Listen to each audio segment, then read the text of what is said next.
Hello mga karelasyon. Maraming babae ang nagtatanong, paano ko kaya siya mapapaibig?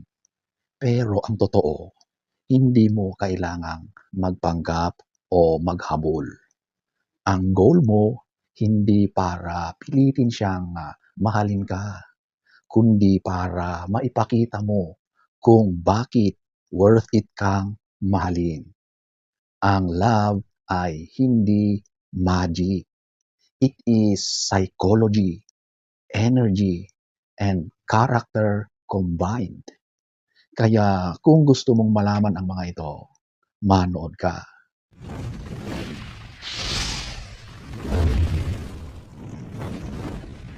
So, eto ang 20 ways para mahalin ka ng lalaki.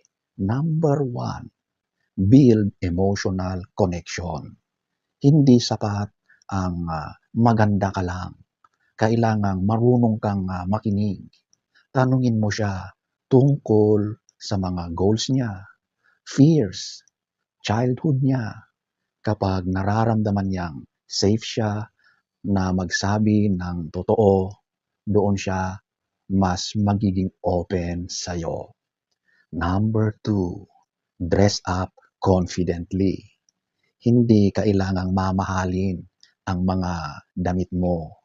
Ang mahalaga, nababagay sa iyo at nakikita ang aura mo na may confidence. Confidence, tandaan mo lagi, ay napaka-attractive. Number 3, make him smile. Humor is bonding. Kapag ikaw ang pahingaan niya sa kanyang stress sa mundo, tumatawa siya, masaya kang kasama, mahirap kang kalimutan. Number 4, take a stand for him. Hindi ibig sabihin, laging kakampi kahit mali. Hindi ganon. Ibig sabihin, iparamdam mong hindi siya nag-iisa. Loyalty is powerful. Number 5, smell great. Simple, pero underrated ito. Ang scent, may memory effect yan. Kapag naaamoy niya yan sa iba, ikaw ang naaalala niya. At napakahalaga ang scent sa mga lalaki. Scent of freshness. Sobrang kaakit-akit yan. Number 6, take interest in his hobbies. Hindi mo kailangang maging expert sa ginagawa niya. Kahit simpleng, paano ba yan ginagawa? Kunwari, nagtatanong ka. Kunwari, ipakita mo na interested ka doon sa kaniyang hobbies. Sapat na yan para maramdaman niyang importante sa'yo ang mundo niya. Number 7, carry your own style. May sarili kang vibe. Hindi ka crop or copy-paste ng iba. Unique ka. Hindi ka sunod-sunuran sa mga uso. Women are unforgettable kapag ikaw ay kakaiba at unique. Matatandaan ka ng lalaki. Number 8, try to be his friend. Bago ang romance, friendship muna. Kung hindi kayo magkasundo sa mga basic na bonding, mahihirapan ang magiging relasyon ninyo. At napakaganda sa isang relasyon na kahit romantic yan, ay pakiramdam nyo sa isa't isa ay magkaibigan pa rin kayo sa ibang aspeto ng relasyon.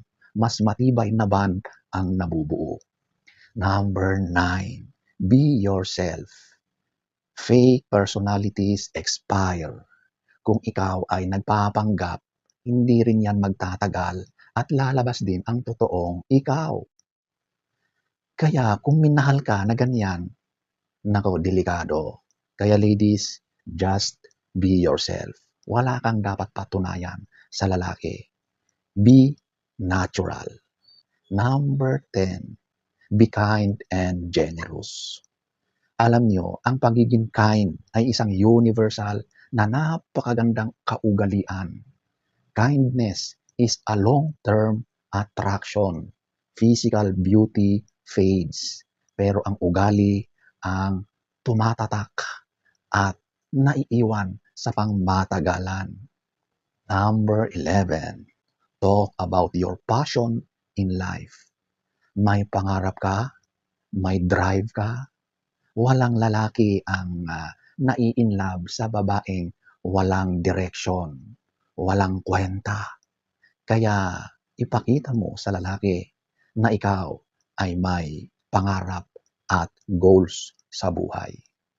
Number 12, show your funny side. Hindi mo kailangang maging isang komedyante. Kahit pagiging playful lang, light energy makes attachment easier. So, alam mo, kapag ikaw ay makwela, ikaw ay masayahin, mahahawa ang partner mo. At yung mga maliliit na bagay na yan, magugustuhan niya yan at napaka-attractive yan sa isang lalaki. Number 13, stay fit. Hindi lang ito para sa katawan. Ito ay tungkol sa disiplina at self-respect. Ang pagiging healthy sa isang relasyon ay attractive. Madalang, lalaki man or babae, ang maa-attract sa isang individual na may sakit or sakitin. Kaya ladies, be healthy, be fit. Okay? Number 14, be independent. May sarili kang mundo, hindi umiikot ang buhay mo sa lalaki. That makes you high value. Ang mga independent woman, hinahangaan din yan ng mga lalaki. Number 15, add positivity to his life. Kung puro drama ang dala mo, mapapagod at mapapagod lang lalo ang lalaki. Kung isa kang inspirasyon, hahanap-hanapin ka. Number 16, make him feel needed. Men naturally want to provide or help. Hayaan mo siyang gawin ang dapat niyang gawin. May role siya sa buhay mo. Okay? Number 17, give him space. Hindi lahat ng tahimik ay nanlalamig. Minsan, kailangan lang yan ng recharge. Kaya, ibigay mo rin. Payagan mo siya na gawin yung mga gusto niya. Minsan-minsan, hayaan mo na pumunta sa kanyang mga tropa, yung mga barkada niya, maglaro ng basketball. Occasionally, hindi maiwasan, nandiyan yung nagtitipon-tipon at nagkakaroon ng kasiyahan. Payagan mo siya paminsan-minsan. Number 18, surprise him. Hindi lang lalaki ang dapat gumagawa nito. Nasanay na kasi kayo eh. Small, thoughtful gestures from you matter. Okay? Bigyan mo rin siya. I-surprise mo. Hindi yung puro na lang kayo ang kumakabig. Number 19. Let him be the man he is. Respect his masculinity. Huwag mo siyang maliitin sa harap ng iba. Respect fuels love. Number 20. Feel free to disagree. Hindi ka robot, okay? Ang healthy disagreement shows intelligence and boundaries. Hindi porket kayo ay nagtatalo, magkaiba ng mga opinion, ay hindi na kayo nagmamahalan. Hindi po. A healthy relationship, nandiyan ang mga pagtatalo. Nandiyan yung paminsan-minsan na mga pagbabangayan. Pero kasama yan sa isang healthy relationship. 2,000 years later. So, mga karelasyon, hindi mo kontrolado kung sino ang mafo-fall sa'yo. Pero kontrolado mo kung paano ka magpapakita sa mga kalalakihan.